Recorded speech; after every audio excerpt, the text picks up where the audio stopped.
And welcome back to this second edition today of the live Indian Express. Recording in progress.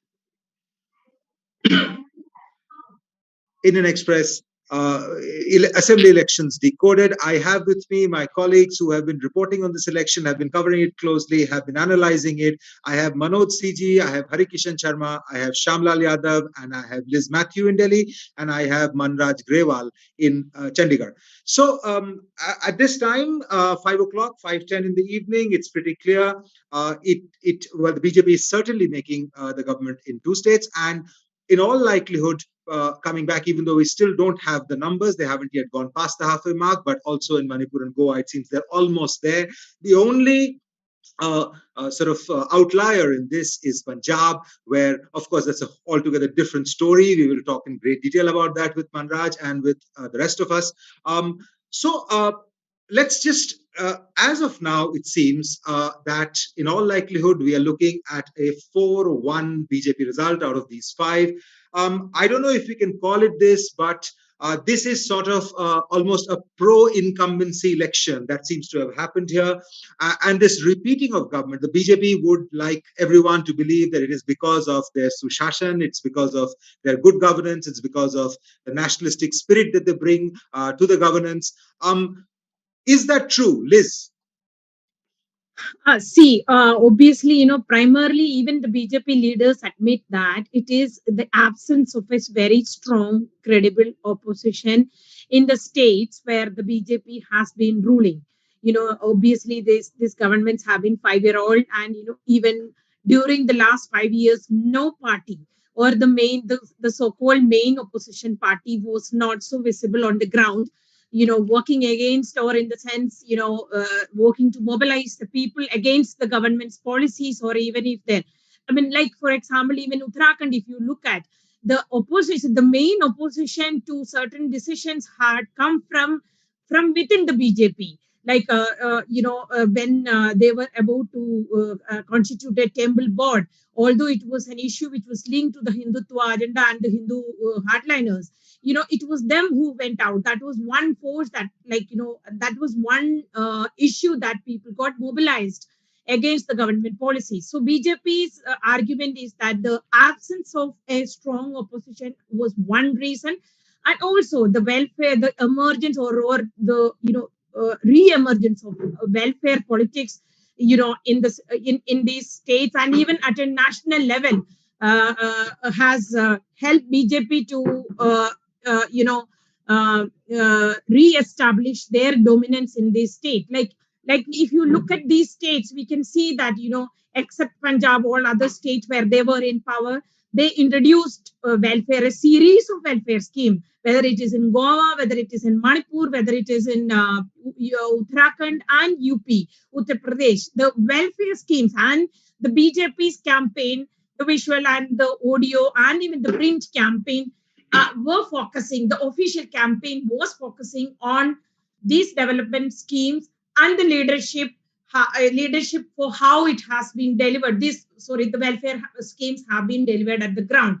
So I think, whether in UP, obviously there are other issues like the Hindutva and, majority politics had played a key role. In other states, it was more like, how the government performed and the absence of an active opposition and an absence of a mobilization of popular forces against the government policy seem to have helped the BJP to retain and to argue on this pro-incumbent factor in these elections. Okay, so basically, Liz, you're saying that quite apart from the claims that the BJP makes, there are two other important factors. One is you're saying that the opposition in all the states has not been able to put up the kind of fight that a lot of people expected they would put up, and the welfare programs of the BJP that really worked. I mean, both are very important factors. We will come back to both of them individually. There was something else I wanted to ask. I mean, this election essentially, you know what, in two states, in the two big ones, UP and Punjab, we now have essentially two parties. Both ended up being a two-horse race. And Punjab kind of swept everybody aside, but the Congress still, I mean, if you have to have, I think that the last numbers that I have is 92 to AAP and 18 to Congress as of now. It is 5-10 now. So this, and in UP, of course, it is a straightaway SP and Congress thing. Manoj, I wanted to ask you, are we looking at a trend of bipolarity emerging in India in state elections going forward, or do you think this is just a one-off case in 2022? So, Manojit, if Punjab, you see Punjab as a test case, out of these 5 states, in 4 states, the BJP was pretty strong. They were Mm, ruling. And in one state where the BJP was not very strong, mm, and the Congress now finds in a situation where there's a third player emerging, completely knocking it out. mm, So this, you cannot immediately call it a trend going forward. mm, But yes, this will happen in many states. mm, Later this year, we will have elections in Himachal and Gujarat. mm, In both the states, it has been a bipolar situation so far with Congress and BJP being the main players. mm, But with this momentum, if the Aam Aadmi Party moves into either Himachal or in Gujarat, mm, it can create a situation of 3 parties there. mm, Depending on how mm, uh, how the challenge that the Congress will give to the BJP, and depending on the innovative ideas which Aam Aadmi Party will bring onto the table in Himachal and Gujarat, both. mm, So this analysis that it could become bipolar mm, could face the first challenge in Gujarat and Himachal itself, where essentially 3 parties could vie now. mm. After this momentum, we'll have to wait and watch for that. But yes, in some of these bigger states, this will increasingly become a character now. So, Manoj, are you talking of the Aam Aadmi Party in Himachal and Gujarat? Do you think that they are going to be the third force? They will of course, because Mm, even before this outcome that we are seeing today, mm, even before that, Aam Aadmi Party had registered some presence in Gujarat in mm, local mm, civic elections, mm, mm, and they were trying to make inroads in Himachal. mm, So with mm, this kind of momentum, mm, having won a state just mm, 10 years after mm, this party came into existence, mm, so mm. nothing will stop Mr. Kejriwal or the Aam Aadmi Party to try their That's luck right. in Yeah. either Himachal or Gujarat. Yeah, yeah. Liz, you have been talking about this in, all the discussions that we've been having as the results have been unfolding. The Aam Aadmi Party's movement, I mean, I wanted to come back to it later, but I think since Manoj has given us the cue, what are your thoughts on this? You were talking about Arvind Kejriwal probably seeing an opportunity to strike out beyond Delhi and now Punjab to also Gujarat. Definitely, Aam Aadmi Party has already given indication that it would like to spread to other states. Mm, I mean, in as a party of like just a decade old, it is mm, quite phenomenal. Even the BJP leaders are admitting that it is quite phenomenal. Like, the way the Aam Aadmi Party has, come into power in a second state with and both state with very formidable and splendid majority it has come into. It's like unquestionable victories. So that is one thing. And as we know, it has already made its presence in Goa, mm, and like Manoj mentioned, in Gujarat, and it will go to Himachal. mm, And which means at the end of the year, it's the only regional party which mm, has power in two assemblies, mm, and that too, like I said, with clear majority, mm, and has presence in, and has made presence in the last few years mm, in more states. Like even the Congress, whether nobody can question the national stature of the status of the Congress, but the way it is disintegrating and the way it is reducing its own relevance in the state, mm, mm, obviously the space is opening up at the opposition side, not mm. for the ruling party side. The BJP is unquestionable at the center, but in the opposition space is opening up.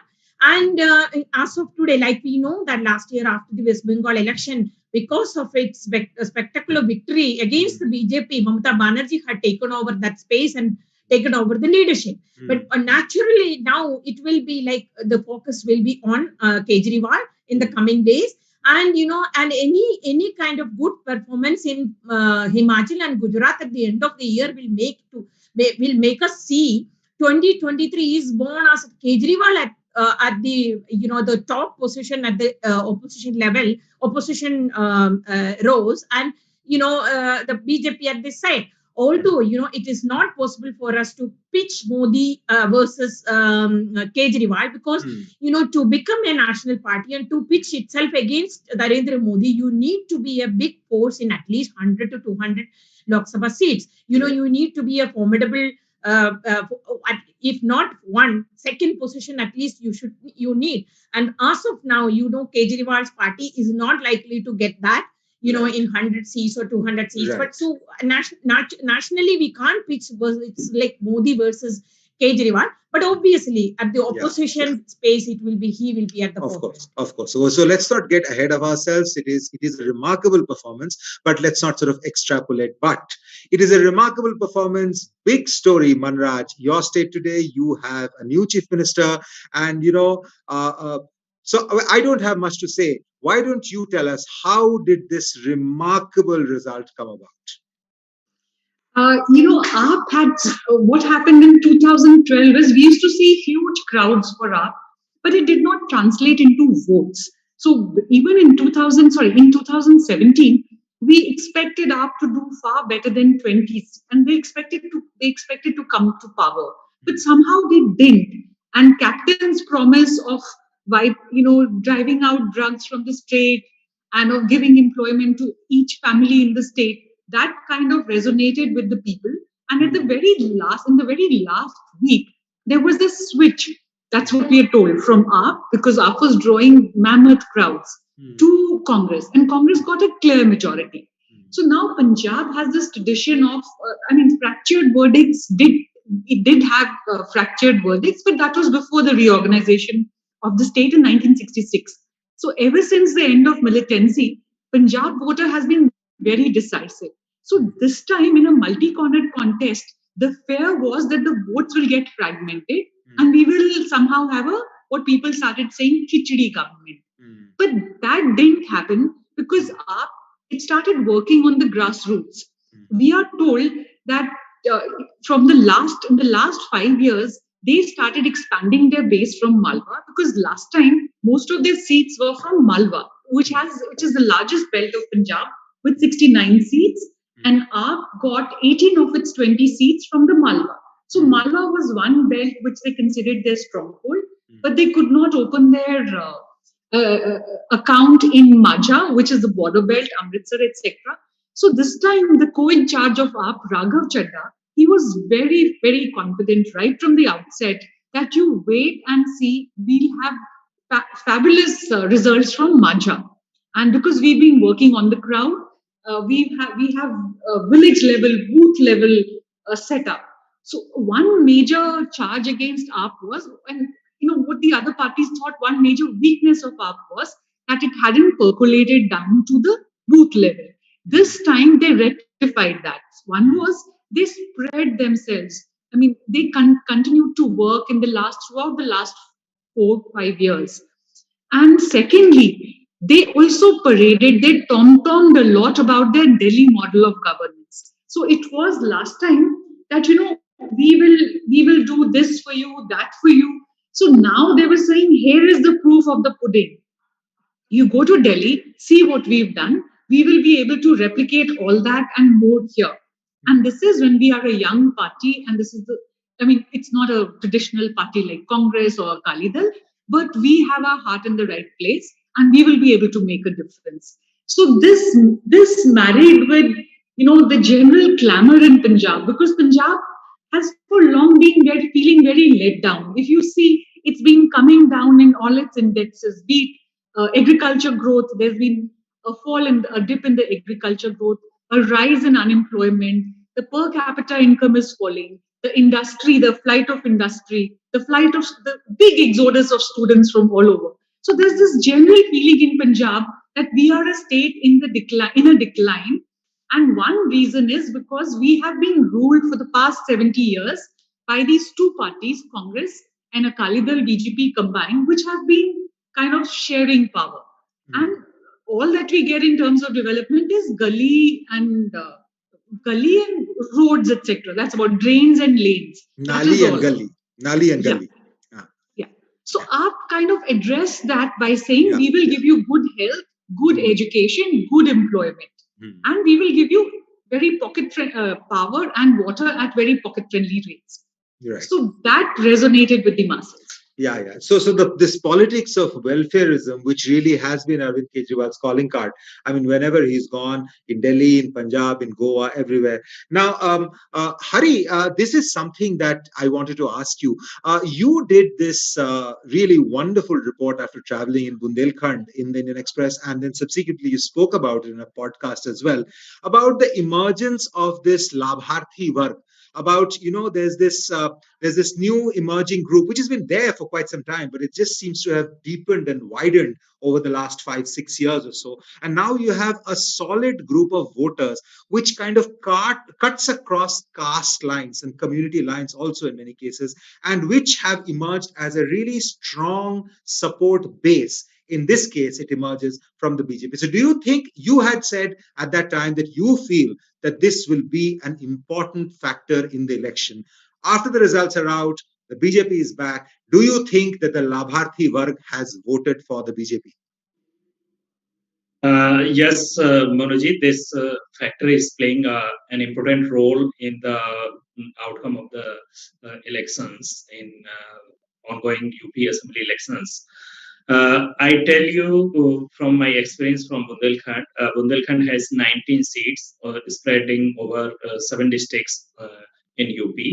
And out of these 19 seats, BJP is leading in 14 seats, while at 14 out of places, 19. Okay. 14 out of 19, while at 4 places, it's allies, Nisad Party and Apna Dal Sunela. Both are leading on 2 seats each. One of them is leading on 2 seats and other is on 1 seat. Nisad Party on 1 seat. While only 2 seats, the SP is leading only on 2 seats. So in the last assembly election, these 19 seats were with the BJP. So BJP is losing only 2 seats in Bundelkhand out of 19 seats. So if we recall our conversation we had during podcast, and if I recall my conversation with the beneficiaries of different government schemes in Bundelkhand, it looks that this factor has played a very important role, because you see the number of the beneficiaries of schemes. For example, in case of PM Kisan, out of 10 crore plus beneficiaries across the country, UP accounts for 2.53 crore. So one may say that this may be because of that UP has a bigger size of population than other states, so it will account a larger number of farmers. But the fact is that this first, it is proportional to the population of the farmers in UP as the proportion to the farmers in the country.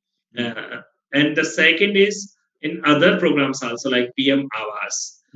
26 lakh houses have been built in last 5 years. Okay. And so these are just examples. There are other benefits in cash and kinds, which the center as well as state both are providing to the beneficiaries. And this number is huge, and it runs from one caste to another, from one religion to another.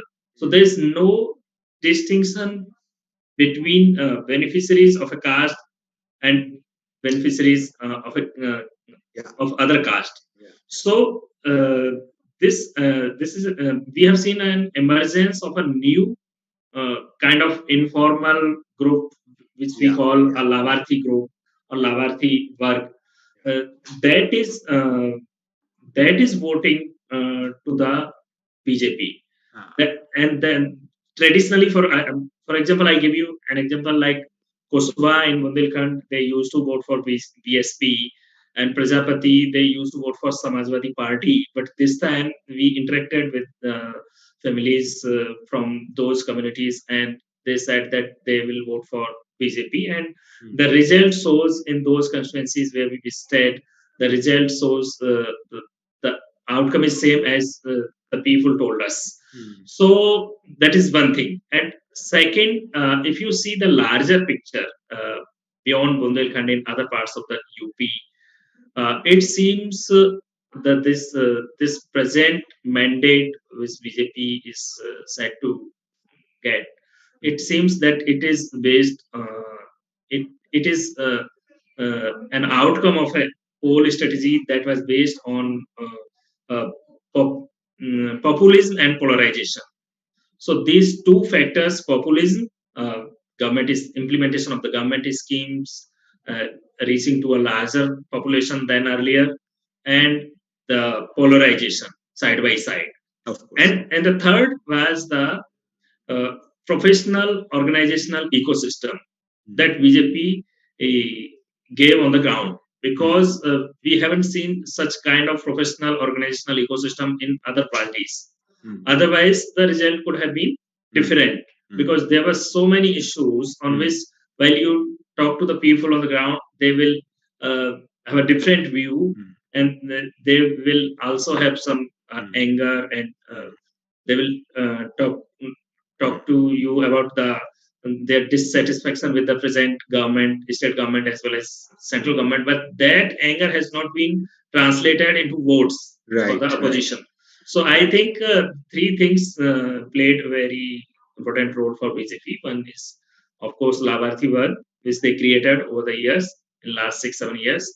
And that is largely based on the DBT platform that was started by the UPA government, then UPA government in 2013. And this present government, NDA government, used that platform to deliver cash benefit to the beneficiaries of different government schemes. And another, the ration thing, because that played very important role. That was again based on the same platform which UPA created, right-based National Food Security Act. So that was also quite focused. So it's not just the populism. I mean, this is a government which often likes to make use of acronyms to kind of describe its successes. So it's PPP basically. So there is, of course, there is populism, but there's also polarization and there's also professionalism in the handling of the election. Now, this is one side. Ration or Shasan? So, okay, Harish Damodaran has joined us. So, Harish, if you could just switch on your camera, and I'll come back to you, Harish, because I want to ask Shamlal a question first. So we have spoken about BJP, but you know, Shamlal, you also traveled across UP. आप यहाँ पश्चिम में आप अयोध्या में भी थे, फिर आप लखनऊ गए, फिर आप कानपुर गए, फिर आप गोरखपुर गए. और मतलब इट इज वेरी सर्टेन कि there was a lot of anger जो हमको दिखा कि भाई यार छुट्टे जानवर है. I think I will come back to Harish on this छुट्टा जानवर इशू. सो ये है. फिर उसके बाद जॉब्स का इतना जोर का हुआ और कई बार वो राजनाथ सिंह की रैलीज में भी लोग खड़े होकर के बोलने लगे. सो Shamlal, why was it not converted into votes or seats? I mean, well, votes, well, it did go up. We'll come back to that later. But why do you think this anger was not seen in the results? तो मैं हिंदी में बोलूं तो बिल्कुल, बेशक 100%. पहले तो आपने बोला कि हम कहाँ गए अक्रॉस द स्टेट. मैं आपको बताऊं, यूपी इतना बड़ा है. आगरा से गोरखपुर तक और सहारनपुर से सोनभद्र तक और गाजियाबाद से बलिया तक. Cab travelled only. मैंने स्टार्ट किया लखनऊ से, रायबरेली, इलाहाबाद, प्रयागराज, कौशाम्बी, प्रतापगढ़, सुल्तानपुर, अयोध्या एंड गोरखपुर. मैं यहाँ ही गया था. ये उत्तर प्रदेश का एक बहुत छोटा हिस्सा है, लेकिन मैं जानबूझ करके नौजवानों के बीच में बहुत गया था. इलाहाबाद यूनिवर्सिटी के हॉस्टल्स में गया. जो लड़के फौज में भर्ती करने के लिए तैयारियां करते हैं, गांव में सुबह उठ करके दौड़ लगाते हैं. मैं सवेरे 4 बजे उठ करके ऐसे कुछ गांवों में गया बच्चों से मिलने के लिए. तो एंगर का लेवल तो मैंने जबरदस्त देखा उनके अंदर, सच बता रहा हूँ. अब जैसे इलाहाबाद की सीट, जो इलाहाबाद नॉर्थ की सीट है, जहां पर इलाहाबाद यूनिवर्सिटी है, वहां मैंने बहुत नाराज देखा बच्चों को. लेकिन अभी वहां बीजेपी का कैंडिडेट नंबर 1 चल रहे थे, अभी मैंने देखा. लेकिन वो लड़के ऐसे हैं, स्टूडेंट, जो ज्यादातर वहां पे वोटर नहीं है. आपने 2-3 दिन पहले देखा होगा, लास्ट फेज की पोलिंग के पहले वो इलाहाबाद से प्रयागराज से ट्रेनों में बैठ करके जा रहे हैं आजमगढ़, जौनपुर, गाजीपुर, जहाँ के वो रहने वाले हैं. तो वहां जरूर उनका इम्पैक्ट पड़ा होगा. मैं ये कहूंगा, आप कह रहे हो क्यों नहीं कन्वर्ट हो पाया, गुस्सा रिफ्लेक्ट हो रहा था। आप जिस भी नौजवान से बात करिए, 2019 के बाद फौज में जो जीडी की भर्तियां होती हैं वो रुकी हुई हैं, और सिर्फ वहां पर 17.5 साल से और 21 साल तक भर्ती का मौका मिलता है। जो बच्चे तैयारी कर रहे हैं वर्चुअली वो रो रहे थे हमसे कि अब हम क्या करेंगे, रिलैक्सेशन मिलेगा नहीं, अब हम जाएंगे फैक्ट्रियों में मजदूर बने, यही हो सकता है हमारे साथ।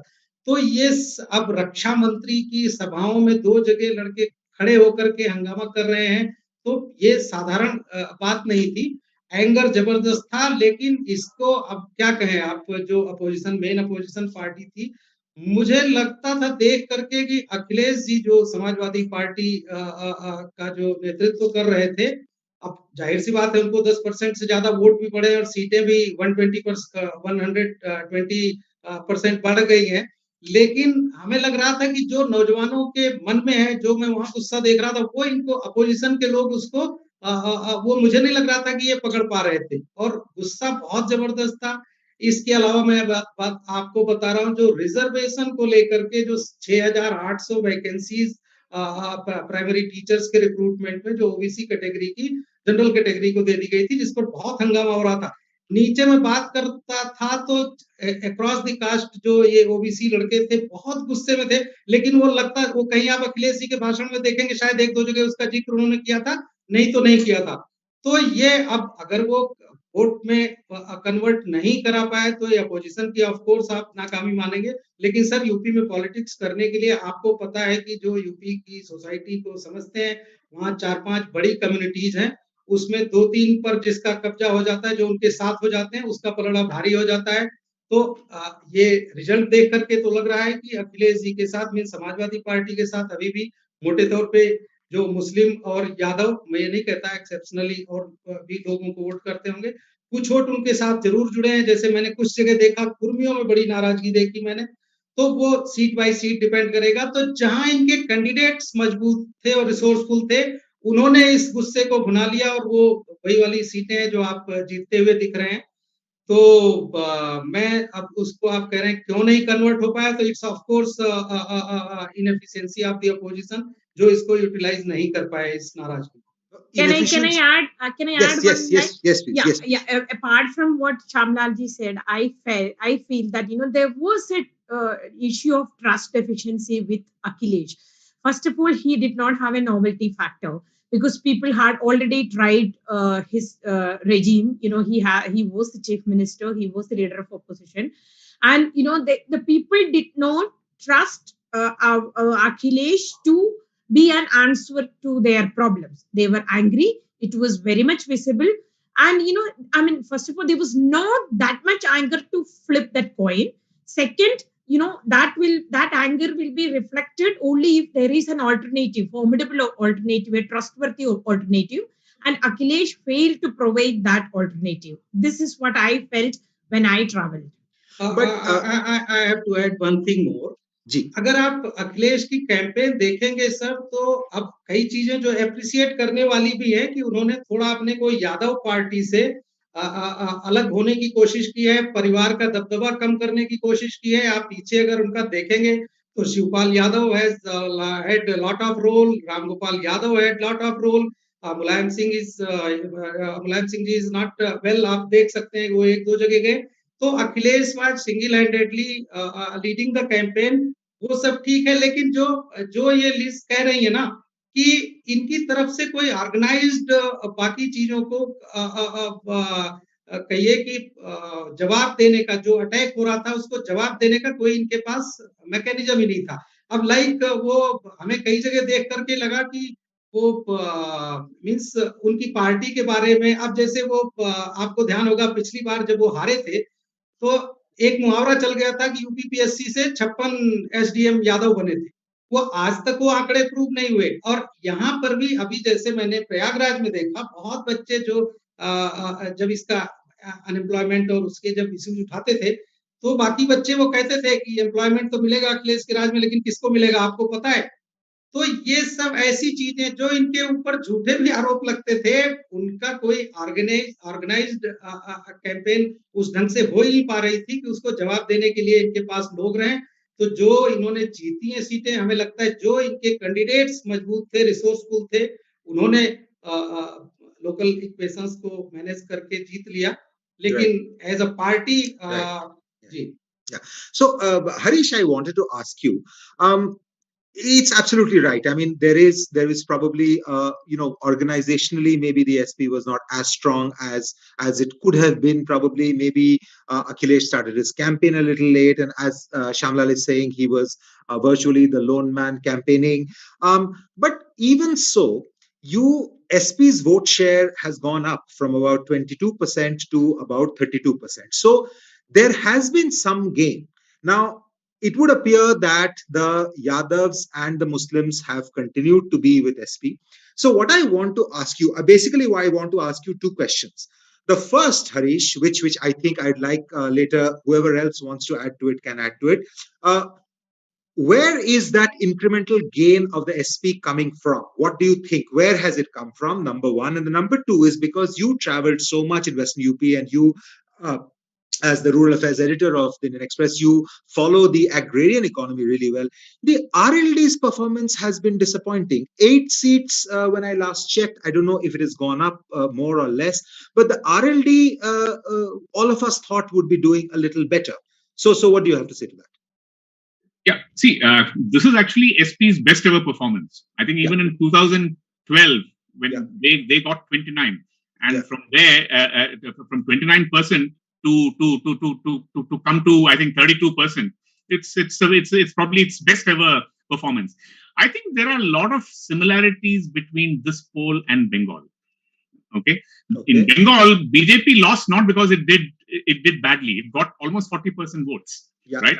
It lost simply because Trinamool did better. So here also, I think the SP coalition has done well.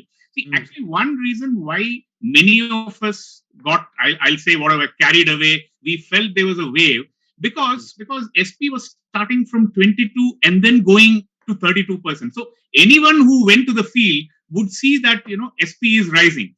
And obviously, BJP started with 50%, right?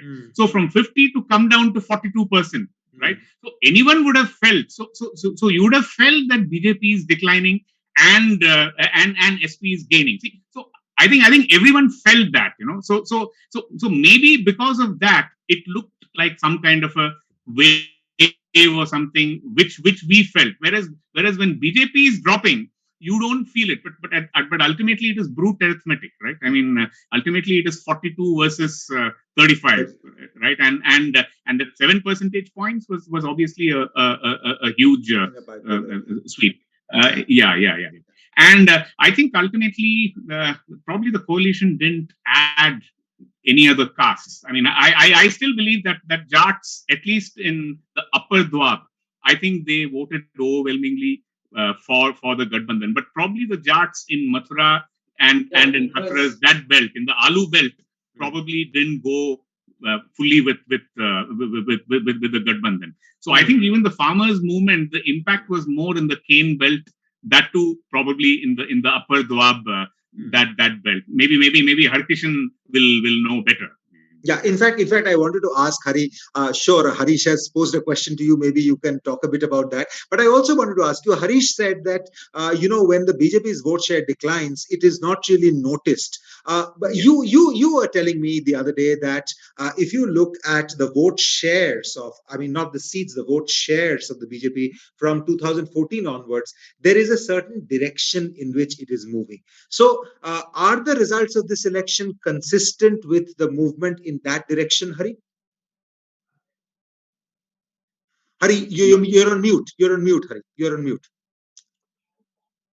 Yes, go on. So I will take you to 2009 when BJP won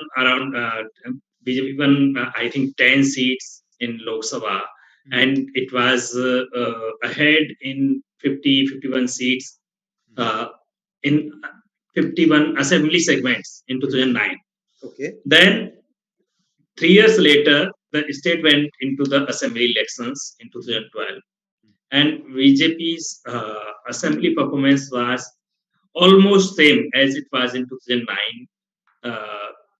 In 2009 Lok Sabha, in assembly segments. So BJP won around 47, 48 seats. Its vote share was only 10%, 10, 11%. It went up from 10% to 42% in 2017. In 2012, it was 10%. In 2017, it was 42%, almost 32% jump. So if we see the similar trend, say in case of SP, it was 21% in 2017 and now 32% in 2022. So this jump is not as big as we were expecting, because arithmetically, if you see, the election outcome is more dependent on the chemistry also. Arithmetically, they were looking like they will get votes like Muslim votes, which BSP was dividing earlier, but now this time BSP was a weakened force. So they were expecting that they will get this entire Muslim votes plus Yadav plus Jats plus other castes. So the arithmetic was looking in their favor earlier, the caste-based arithmetic, but it didn't turn out in that way. And if you see the Lok Sabha and Vidhan Sabha performance of BJP, so in 2014, BJP won 71 seats to its allies, 73 out of 80 seats. It got 42%, 42 or 45% votes in Lok Sabha, and in UP. I'm talking about only UP. And if you see that result in assembly segments, so BJP was ahead in 328 assembly segments in 2014. Then 3 years later, in 2017, BJP won 312 seats, while its allies won about a dozen seats. So they were at 325. So almost same seats they won in 2017, which they were which they got in 2014. So they got almost, their performance was the same as it was in 2014. And in 2019, if you analyze the 2019 Lok Sabha election, BJP was ahead in 265 assembly segments. And this time, if you see that result of 2022 assembly elections, BJP is looking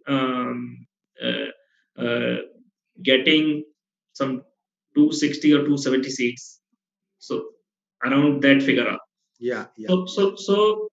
So I think BJP, while it got its arithmetic right, it tried to enlarge its electorate, its footprint, electorate by expanding the benefit of government schemes and other and with the help of their organization, the other parties could not do that.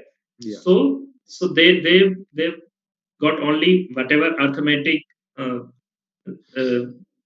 was in their favor. So that is the reason, I think. Yeah. Okay, other parties. So let us talk a bit about the Congress. एक fact add कर रहा था sir बस. हाँ बोलिए. मैं ये कह रहा था, समाजवादी पार्टी 93 में जब बीएसपी से अलायंस करके लड़ा था, आपको ध्यान होगा, मिले मुलायम Kanshiram. Then also SP had won 109 seats.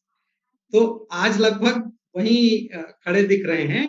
और डिस्पाइट ऑल दोज थिंग्स, 2002 में क्या वायुमंडल रहता था आपको ध्यान में होगा, जब एसपी अंडर मुलायम सिंह जी, दे वोन 143 seats.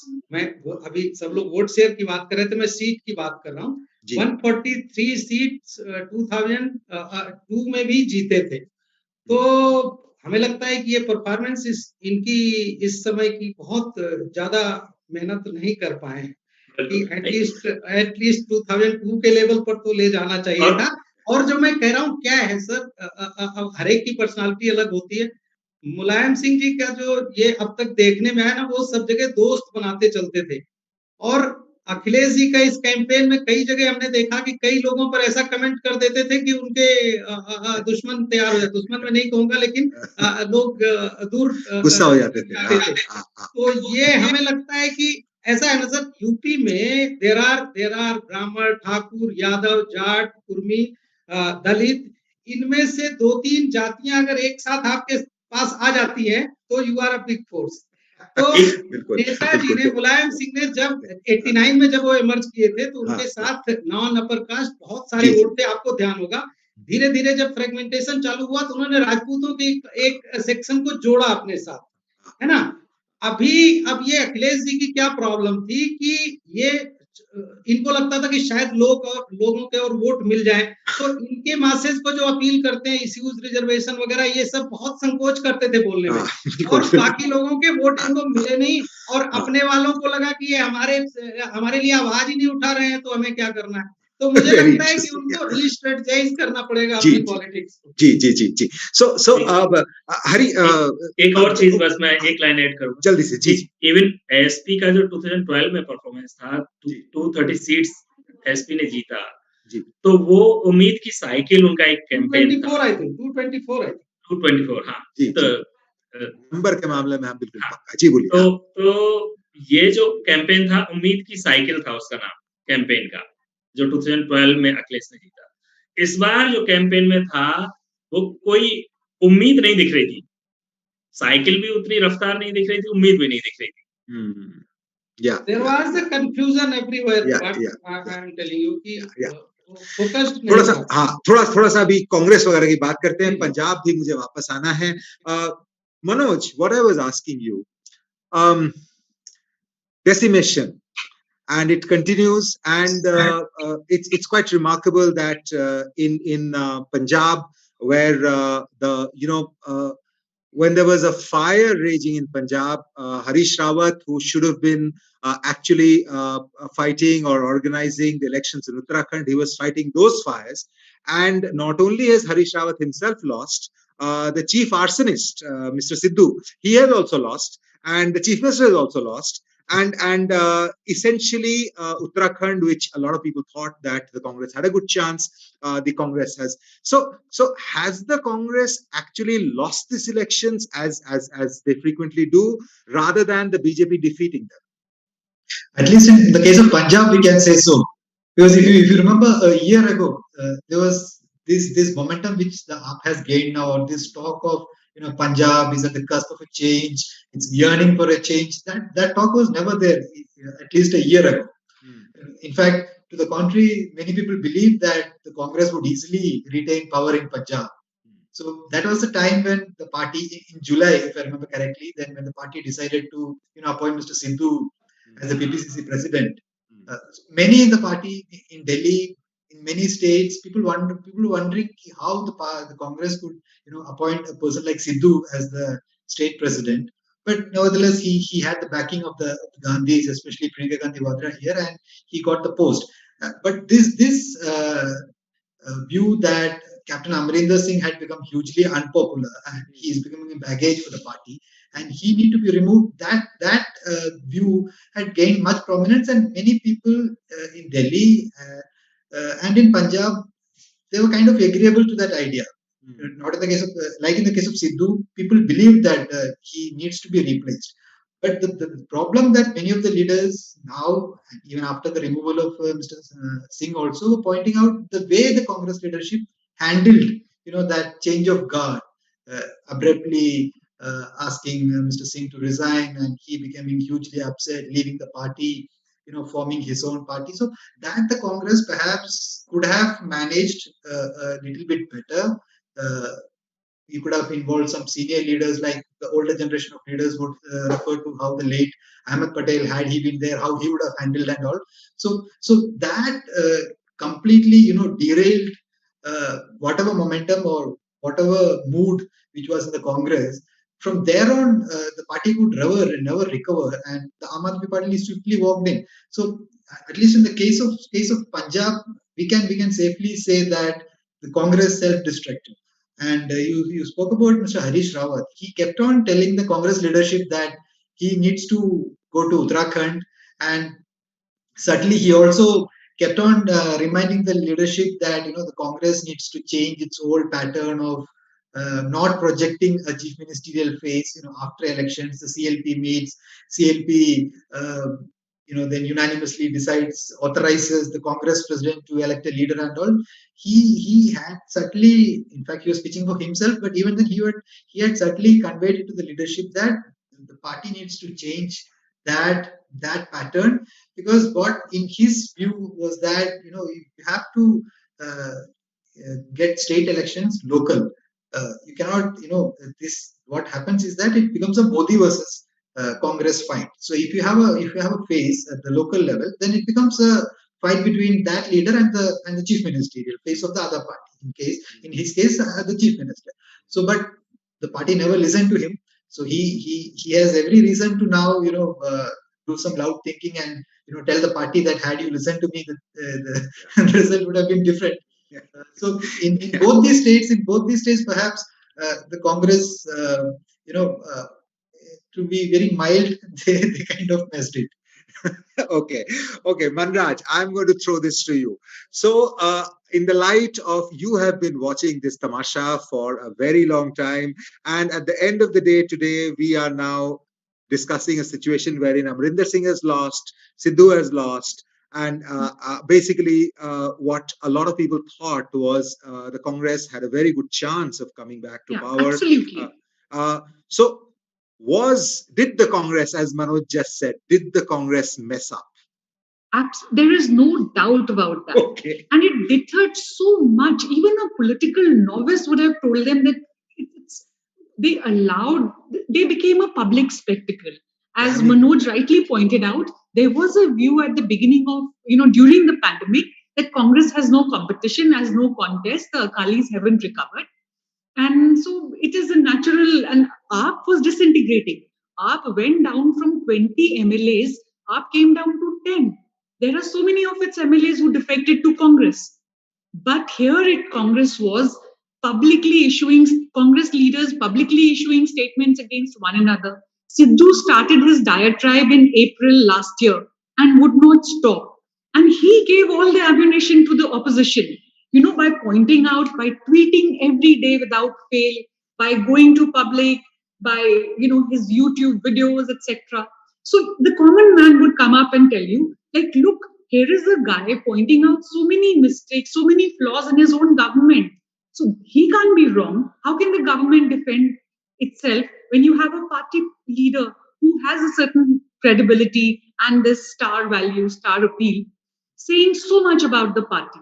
But the Congress High Command refused to intervene till the very end. And what they started doing is they started calling people to Delhi one by one. So had they taken some action right at the beginning, even if they found that there was a lot of anger within the MLAs, within the legislature against Amarinder, they could have acted earlier, somewhere close to April. They didn't do that. They let the whole drama drag on till July. And in July, they made Sidhu the PPCC chief. And he was very crestfallen because he had always made no bones about the fact that he was angling for the top position right from the time when he joined Congress before the 2017 polls. So this whole public tamasha, it damaged Congress no end and made the other party, especially AAP, with Arvind Kejriwal making very frequent visits to the hinterland. Arvind Kejriwal, after July onwards, he started coming to Punjab very frequently. And he would televise his message, have those lives, Facebook lives, etc. So without even the media realizing it, he was being heard, he was being talked about in villages, in cities, and here was Congress who had thrown out Captain Amarinder, who went out, raging against the party. So all of that combined with now they were very sure. If you went to the ground, people would say, what do we expect from this party, which can't set its own house in order? And then of course, Channi started on a good note. Channi did a lot of work, CM Channi, but he was brought in too late at the fag end in September, with barely 3 months to go for the elections. So he did what he could, but the calculation that he will consolidate the Dalit votes that also went wrong. And probably they should have looked at the history of the state. Dalits are not a monolith. They have never voted en masse, but they kind of tried out this new experiment. So there are a lot of political observers say that they drove away the Jat Sikh votes from Congress by placing Channi at the top. Though we didn't see that on the ground, but net, Congress kind of self-combusted. What was a state that they could have had on a platter, they gave it away on a platter to AAP instead. I just want to add, Manojit, that after Mr. Channi was appointed as the chief minister, the Congress went to town, tom-tomming how they have handpicked a leader from the Dalit community, from economically weaker, how they have empowered him and all. But even after that, Sidhu kept on issuing public statements, and the spectacle that Manraj was referring to, it continued. The leadership at that level, even at that time, they could have intervened and reprimanded Mr. Sidhu and told Mr. Channi that, see, now there is a leadership change both at the state congress and at the chief minister level. The elections are just 4-5 months away. You should work together. But even that didn't happen. So as late as just 1 or 2 months, till the counting day, there were public utterances. Sidhu continued to bait Channi and the government. He floated his own Sidhu model of governance. Vis-a-vis, but by that time he'd become a laughing stock on the ground, because it's like in a class you have a child who wants to do his own thing and is throwing one tantrum after the other. Secondly, after Captain's public outburst, and the threat that a lot of congressmen will be defecting to PLC, Punjab Lok Congress, they also, they also did not do the right seat allocation. So they had conducted surveys and they had found that a lot of sitting congressmen were going to lose.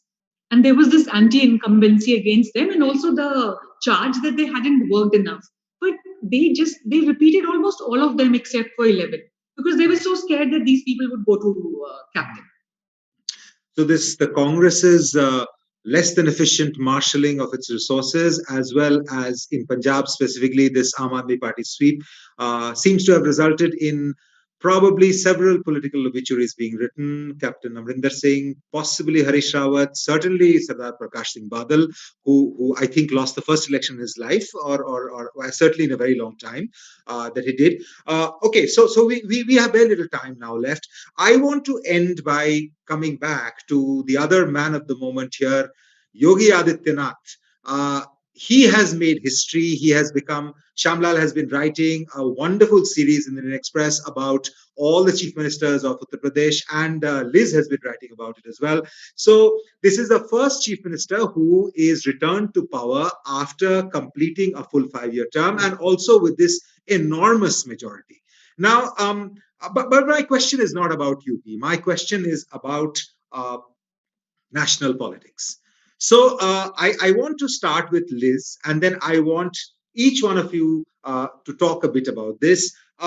Liz, do we now have an emerging Yogi-Modi combination, not just as part of election rhetoric, but also as part of the two top men in the party? And what is the direction that the BJP likely to take in the aftermath of this election victory of Mr. Yogi?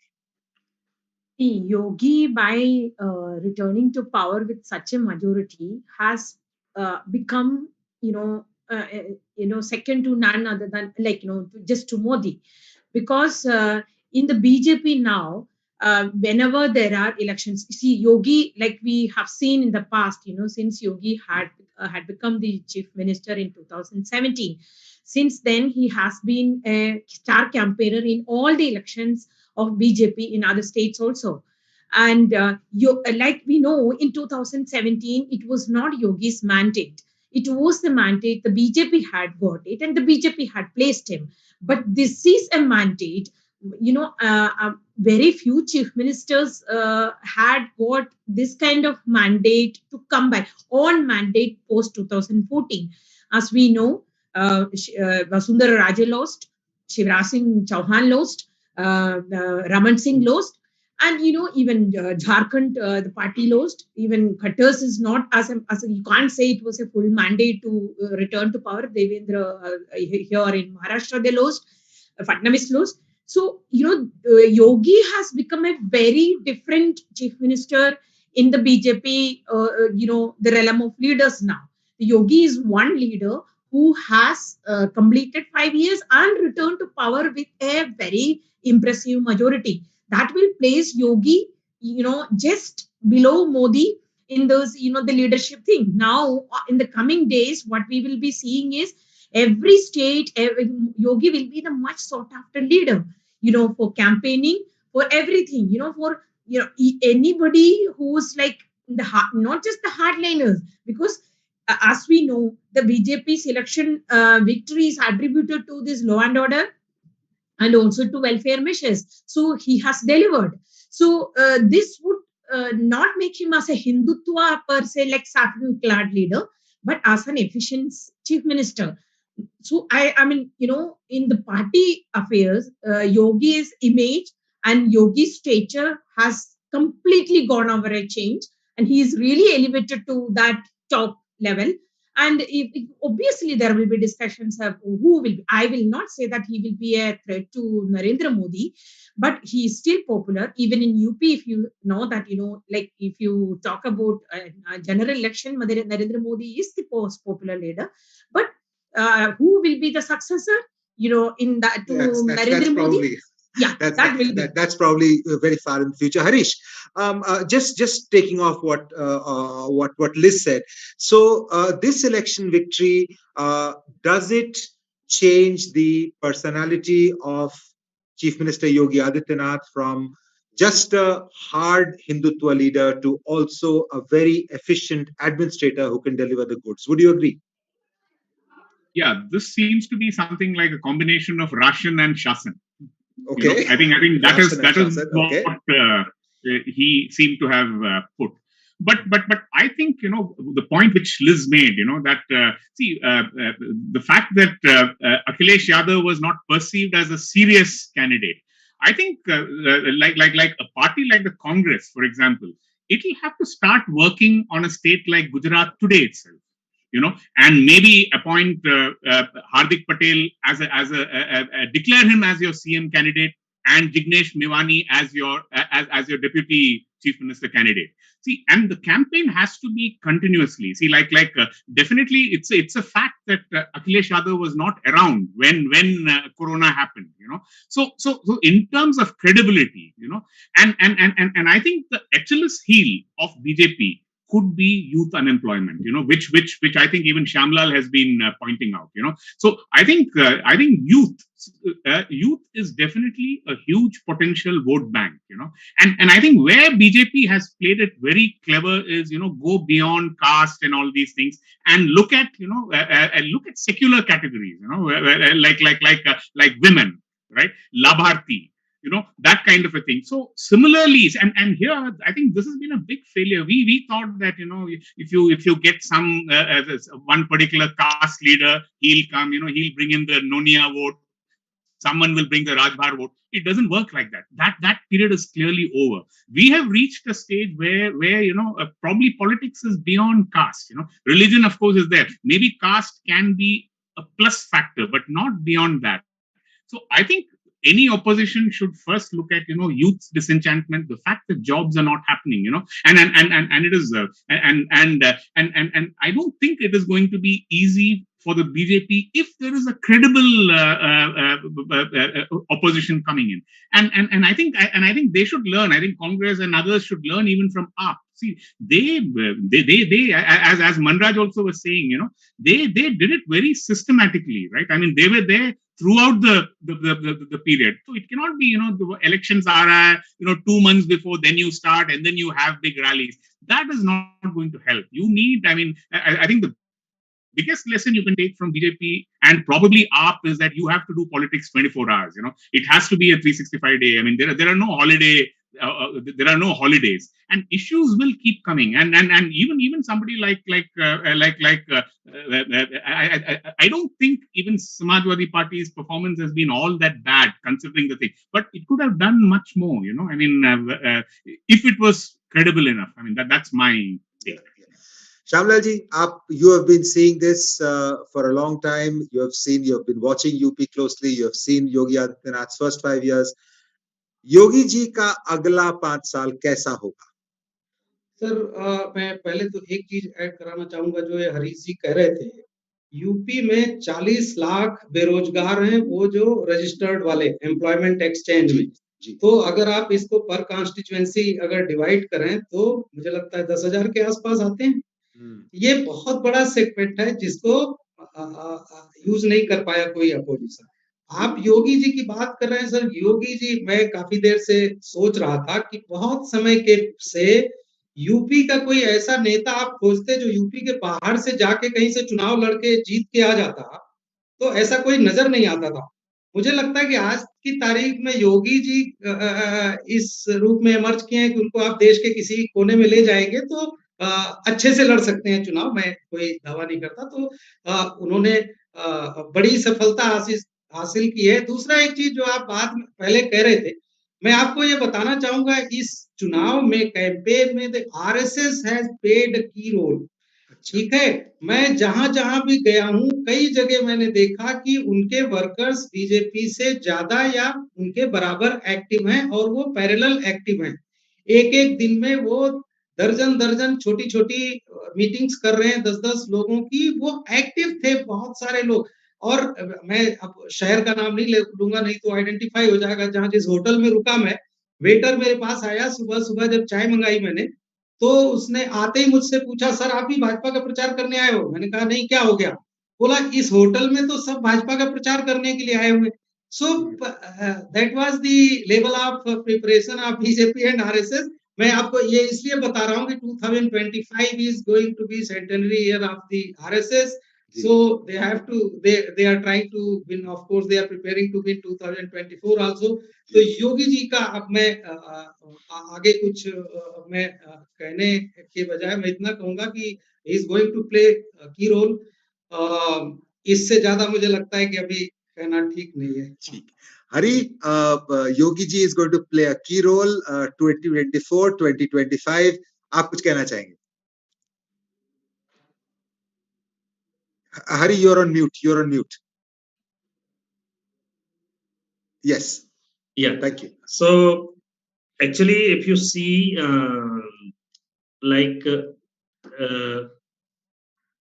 the BJP, the way it played, आप देखें अगर election के announcement से ठीक पहले, 1 साल पहले, तो बीजेपी का यूपी का ट्विटर हैंडल आप देखें तो उस पर ढेर सारे ऑर्डर्स थे। ये इस मोर्चा के अध्यक्ष, ये इसके जैसे एक राष्ट्रीय कार्यकारिणी होती है किसी पार्टी की, कि वहां के अध्यक्ष, उसके उपाध्यक्ष, उसके सदस्य, उसके इंचार्ज, सिमिलरली आपको ब्लॉक लेवल तक यूपी में आपके जितने मोर्चा है वहां पर, देन डिस्ट्रिक्ट पे जितने मोर्चा हैं उनके, ये पार्टी से अलग के इनके ऑर्गेनाइजेशन है, जैसे किसान मोर्चा है, ओबीसी मोर्चा है, ठीक है, तो इस तरीके से अनुसूचित जाति मोर्चा है उनका। तो ये आप देखेंगे कि उन्होंने इतने सारे अपॉइंटमेंट्स किए कि जो एक संगठन में एक थोड़ी सी नाराजगी थी, तो एक तो वो दूर हुई उससे।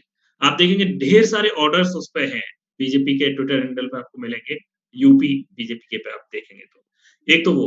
दूसरा, ये जो अपोजिशन का स्ट्रेटेजी जो था, जो हम लोगों को लगा है कि आप इलेक्टोरेट्स का इलेक्टोरेट्स का प्रपोर्शन देखिए, जो अभी 2 दिन पहले हमने स्टोरी किया, दैट शोज कि यूथ का 61 लाख यूथ कम हो गया आपके इलेक्टोरेट। ठीक है, स्लो नहीं हुआ, कॉन्ट्रैक्ट किया है। हर कंस्टिट्यूएंसी में 15,000 यूथ वोटर गायब हो गया, और ये कोई बोलने वाला नहीं। ठीक है, अब बीजेपी का जो स्ट्रेटेजी है वो बहुत ही प्रैक्टिकल है। उसका स्ट्रेटेजी है अडल्ट वोटर को कैटर करना। जो डीबीटी का भी मैंने उस दिन आपको एग्जांपल दिया था, जब डीबीटी स्टार्ट हुआ था तो सिर्फ स्कॉलरशिप था उसमें। जिसको स्कॉलरशिप मिल रहा है प्राइमरी स्कूल और सेकेंडरी स्कूल में, वो और हाई स्कूल में, वो वोट नहीं डाल रहा है। बीजेपी का जो डीबीटी है वो घर का मुखिया है, अडल्ट मेंबर है जो वोट डाल रहा है, चाहे पीएम किसान हो, उज्ज्वला हो, आपका पीएम आवास हो या पेंशन हो, ओल्ड एज पेंशन हो। तो ये जो स्ट्रेटेजी थी, इट अभी इट सीम्स कि it was focused on adult and older members of the families, while other parties were focusing on youth, जिसका कि इलेक्टोरेट में 15,000 पर कंस्टिट्यूएंसी नंबर कम हो गया। तो मैं समझता हूँ एक वो मेजर इनसे दिक्कत हुआ। लेकिन अगर दूसरी चीज देखें उसमें आपके आगे कैसे 5 साल होना है, तो if Yogi has to come on national stage, he has to walk a little walk a mile, walk an extra mile this time, because आपका जो शासन और राशन, तो you have to think beyond ration, because ration के बाद aspiration भी है। तो एस्पिरेशन फुलफिल करने के लिए इस बार ही has to focus on economy. और जो शासन है, शासन shouldn't be restrict to only to encounters. So he has to take it ahead. For take it ahead. Okay, so we have an idea of the next 5 years. I just want to end by coming back to where we are today, and I'm going to ask Manraj this question. The results today have shown that there are these two big stars of today. One is, of course, Yogi Adityanath, and the other is in your state, Arvind Kejriwal. So, at the end of this conversation, Manraj, after you have listened to all of this, after you have watched this, who is the biggest star of the day? Is it Arvind Kejriwal or is it Yogi Adityanath? Yogi ji has done a fabulous job, but I have to say that Kejriwal is the biggest star. You see, in the history of Punjab, no party has ever won so many seats. Since the reorganization of the state in 1966, nobody has got 92 seats. So that is a big achievement. But having said that, I'll also say that Kejriwal also faces a much bigger challenge than Yogi, because now Punjabis have very high hopes on him. The way they've given him, it's like complete mandate. It's like a complete sweep. So they would also expect him to, wave the magic wand and do away with drugs, solve the agrarian crisis, get more people employed, revamp education, health. So the expectations from him are very high. So he has a challenging time ahead. So the very loving and generous Punjabis can also be very unforgiving. Okay. So obviously a very interesting period coming up in both Punjab and UP. Thank you very much, Manoj CG. Thank you very much, Harikishan Sharma, Manraj Grewal, Liz Matthew, Shamlal Yadav, Harish Damodaran. Thank you all of you for watching. I hope you enjoyed this, our analysis, as much as we enjoyed bringing it to you. Do keep reading the Indian Express. There's a lot of election coverage with all of these wonderful colleagues of mine that you see on the screen right now, as well as so many others who we couldn't accommodate because we don't want this to become a television screen with 26 windows. So I could afford only so many. So do please read our coverage today and in the future at indianexpress.com. Thank you very much for watching. Thank you and goodbye. Thank you so much.